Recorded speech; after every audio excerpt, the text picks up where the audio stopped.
నేను 48 రోజులు ఉన్నాను. 48 రోజులు ఎలాగున్నాను? ఎంత అన్యాయం అంటే, నాకు హైకోర్టు నాట్ టు అరెస్ట్ అని చెప్పిచ్చి 141 సిఆర్పిసి నోటీస్ చేయండి. 141 అంటే ఇంకా అరెస్ట్ చేయకూడదు, ఇన్వెస్టిగేషన్ చేయాలి. అయినా అరెస్ట్ చేశారు నన్ను.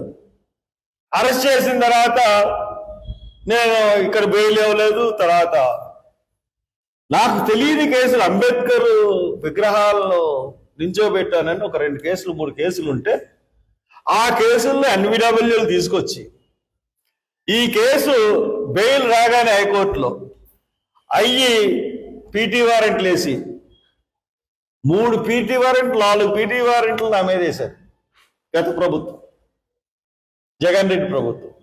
ది సేమ్ వాళ్ళు కూడా ఇవాళ తెలుగుదేశం వాళ్ళు కూడా అయ్యే పీటీ వారెంట్లు. నువ్వు నేర్పిన విద్య వాళ్ళు నేర్చుకుంటున్నారు ఈ రోజున. ఈ వ్యవస్థలు ఇలా భ్రష్టు పట్టిపోతే